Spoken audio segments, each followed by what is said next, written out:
Hello everyone, back tuning in today's second video. We're doing CanSIP Saturday for today's second video. We've already done weekend forecast, of course, and you can find that it's on the homepage, video 2. Just scroll down underneath the link ads and you'll see the video to weekend forecast on the homepage. There's also a written version you get back via buttons at the top of the page. Going to be quite a hot week to come. But if you want to know more about the weather week ahead, do check out weekend forecast. This is CanSIP Saturday, so we're going to be going 6 months ahead just for fun with the long-range Canadian model. We do this every month now, get the charts together from website tropicaltidbits.com. You can find the CanSIP model at Tropical Tidbits on the links page. Excellent website, so do check out tropicaltidbits.com if you would like to do that via Gasov's links page. So as I say, we're going to be looking at the next 6 months. It's just for fun. The charts are there, so might as well use them. I explain this when we do the CFS 6 months look ahead as well. We shouldn't really be extending out 6 months with one model, but it's interesting to see what the consensus is from these models on a month by month basis to see where they're trending. So this is going to take us from next month, from October through to March. So we're going to go from like middle of autumn through to very start of spring 2017. Now obviously the first couple of months, yes, there is some scientific merit about what we're doing, so October, November, hopefully a little bit more reliability around those months. Once we get to the winter months, then into those, into the start of the spring, really just take it with a pinch of salt, and it'll be interesting to see what the model is suggesting for this month. Before I get on with that, just to say about the ads, there's links to articles on all the pages. Have a browse with widgets and click through the links. You'll be helping us to pay for our website. Thanks very much for doing that. There's also video ads, most pages, which own content. When you watch my close back up again, it all helps pay for gaswebbies.com. But winter updates are starting tomorrow. I'll talk about that at the end of the video, but just a heads up to say the long road, the long march to winter 2016-2017 gets underway tomorrow at Gasov's. I'll explain more about it at the end of the video. I'm suffering a bit with my throat at the moment. I did the historic video about a week ago and it went on for over 45 minutes. I think I strained the vocal cords a little bit. So I've got my trusty glass of water with me. I may have to stop and have a bit of a drink of water. Hope you will bear with me if I have to do it. I'm not feeling too bad at the moment, but as it goes on, it's just getting a little bit tight in my throat at the moment. Let's start off something a bit different. I've been tending to look at mean sea level pressure anomalies with these CanSIPs charts. Always been quite difficult to interpret. So this month I'm going to try the 500 millibar height anomalies, and we'll see whether they're a little bit more straightforward to use. So we're going to do the 500 millibar heights for the next 6 months. Then we'll have a look at corresponding temperature, and then have a look at corresponding precipitation anomalies. We're starting in October 2016 next month. And as always, 500 millibar heights, red is extrapolating to higher pressure, higher heights, which extrapolates eventually to high pressure, and blue is extrapolating to lower heights, which is lower pressure eventually. Here's the scale on the bottom of the chart as you are looking at it. So let's deal with 500 of our heights for October. First of all, we know that the orange red curves extrapolate to above average heights, which is high pressure. And for October, we're placing a ridge generally around and to the west of the UK, and low pressure around Greenland and Iceland. Quite weak, but it is there. And the jet stream is doing something like that. So it looks pretty anticyclonic, I would have thought, that for October. A lot of dry weather. And I would think fairly mild as well, because the jet stream is generally going to the north of the country, doing something a little bit like that with the jet stream. So it places us on the mild side of the jet. We've got a ridge down here. I would have thought that's going to be a largely milder than average and drier than average signal for October, particularly for the southern part of the country. November also looks quite dry. Now, the Gasov's autumn forecast went for a warmer and drier than average autumn. So if these charts are right, It's good news for our forecast. We need it because the summer forecast has been a bit of a disaster. I'll be verifying that in a few days, but it hasn't been a very good summer forecast. But here we go for November. We find above average heights again being placed around the UK, and this time they're generally extending into many parts of Europe as well. There's presumably some sort of low pressure in the central part of the Atlantic, with the jet stream doing something a little bit like that. So again, we're still on the mild side of the jet, and we're under a ridge. By November, of course, this is going to be starting to get quite cold underneath this ridge, especially across central parts of Europe.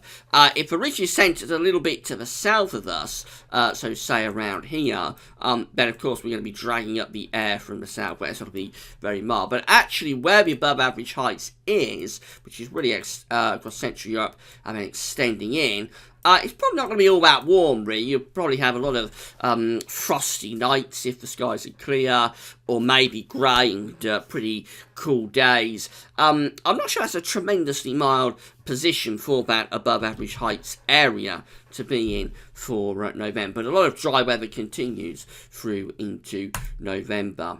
And then getting into December, and it's all changed, because instead of that over above average heights around to the east of the UK, now we're placing a trough of low pressure below average heights over the UK.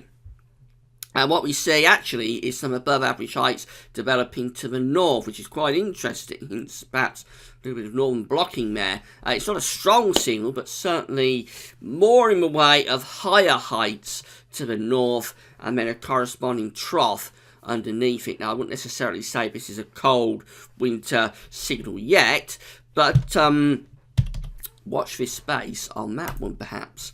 We go through into January. This is January 2017. We're going 4 months out now, so obviously we are getting very much into the realm of it being just for fun. But if anything, the signal from December is strengthening here. So what we have in January is the above average heights getting stronger to the north around Greenland, and extending to the north of Scandinavia in towards Svalbard.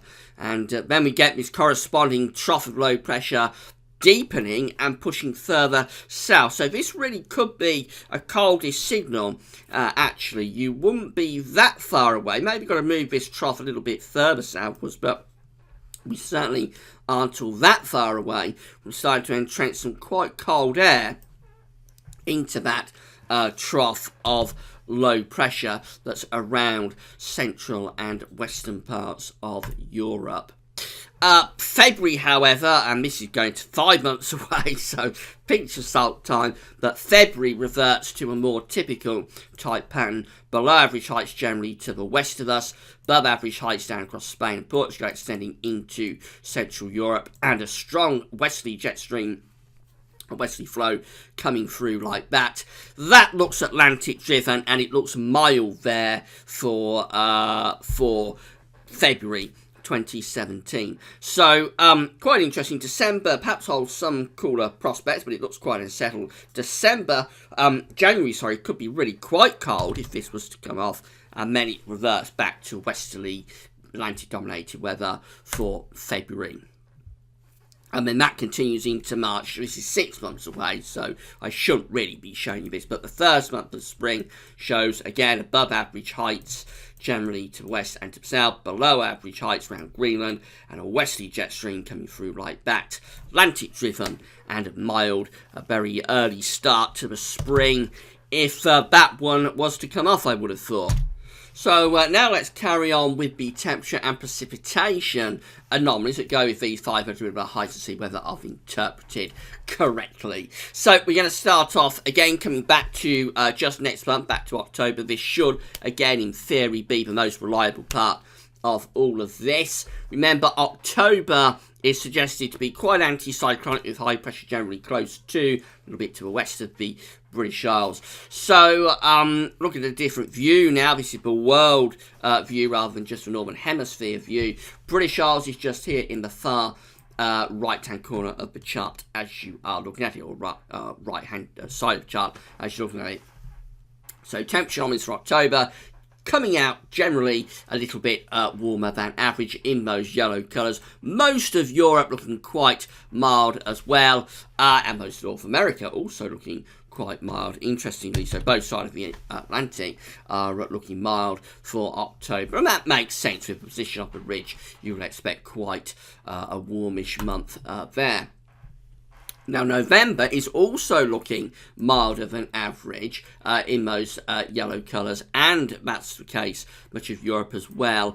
I'm not sure it's as mild in November as that seems, particularly for Central Europe, where we've got an area of high pressure sitting through Central Europe. If the height anomaly is correct, you would have thought it's getting quite cold in that, but of course the model can't see low-level cold weather. What it's doing is looking at the sort of upper atmosphere and then extrapolating temperature forecast from that. And it thinks that this is going to be quite a warm, quite a mild signal. But of course, we know that on a continental landmass on the surface, actually it's likely to be getting quite cold. The heat is quickly radiating out into space. So, yes, okay, it could be above average if there's a lot of cloud, if the flow is generally off the Atlantic. But particularly for Central Europe, I would have thought that it's a bit cooler than that suggests. Albeit, we're not talking about Arctic cold conditions by any means, just sort of frost, fog perhaps in November.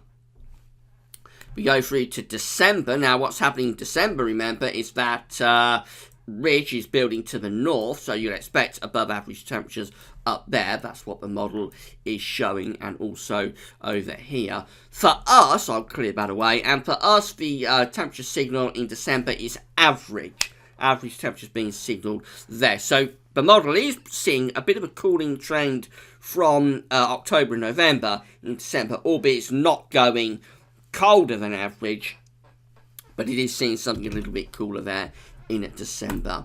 And then we're through into 2017, so this is how the model is seeing things for January 2017. Again, we've got average temperatures being predicted then. Now, what you have to keep in mind as well with these long-range models is that they tend to overemphasize milder conditions, and they tend to downplay, I think, colder conditions. So you notice that virtually nowhere across the Earth is there common average temperature. So some across central Russia, a little bit down across Australia, a little bit in the northern Atlantic, and maybe a little bit over in the Asian subcontinent as well. But generally not a great deal away from the southern hemisphere, where we have got quite a bit of blue down there. I think these long-range models tend to overemphasize warmer than average temperatures a little bit. So if a model is going for average temperatures based on the setup that we saw with 500 heights for January, I reckon there's a chance that actually January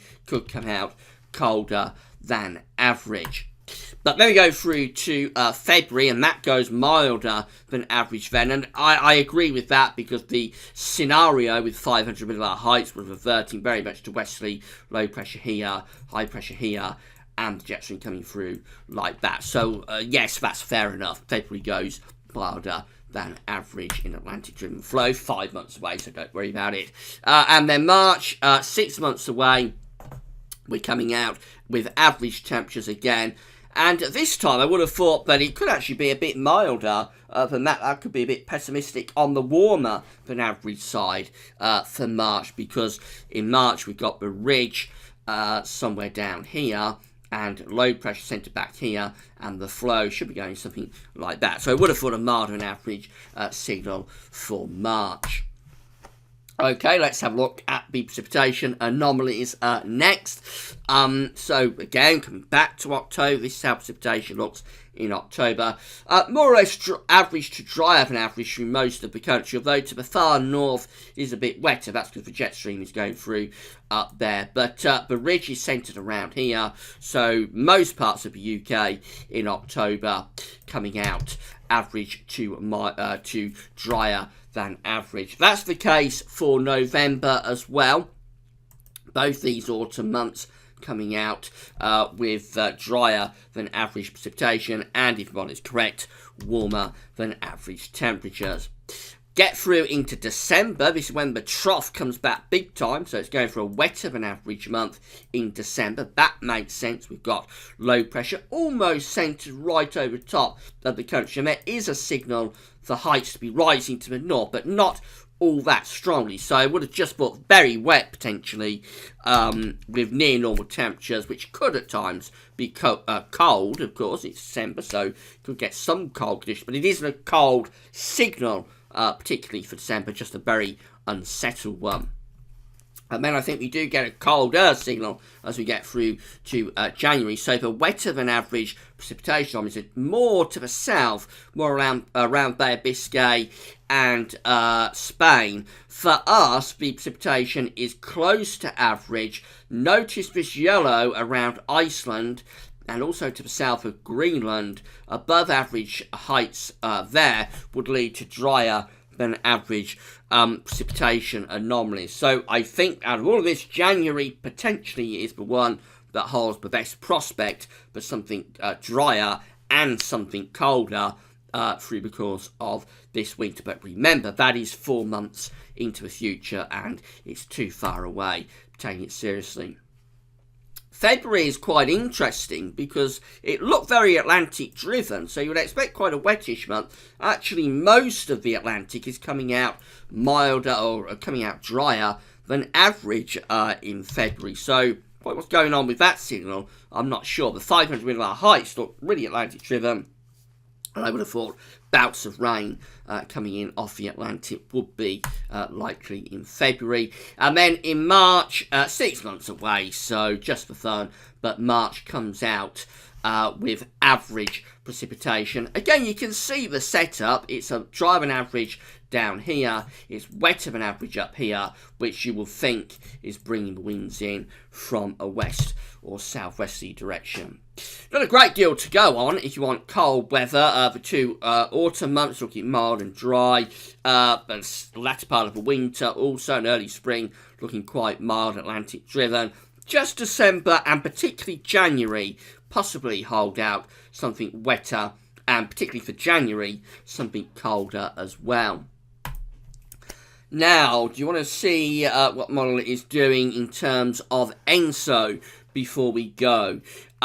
So this is the sea surface temperature anomaly forecast for October. This is the ENSO region, of course, just here through the actual part of the Pacific Ocean. We've got Peru over there, Indonesia over here. This is what's going on at the moment, essentially, which is neutral to just about borderline weak La Nina, but it's such a weak signal that it's basically ENSO neutral. What happens as we go through the rest of the year? Well, into November and December, that continues. The signal continues to be around ENSO neutral. Those cooler than average sea surface temperatures, if anything, are weakening from where they are in October. That's October. That's where they are in December. So certainly no suggestion that we're going to La Nina. Looks like we're saying at ENSO neutral, and actually seeing those temperatures warming a little bit by the end of the year, albeit still just about on the cooler side of ENSO neutral.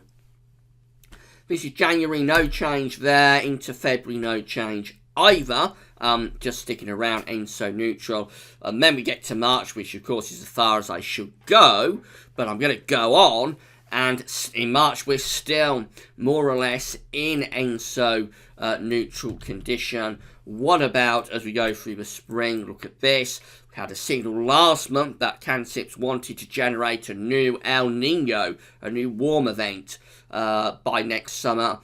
The latest idea from CANCIPS is to start to do that again. So by May, we are seeing warmer than average temperatures beginning to reappear across the equatorial Pacific.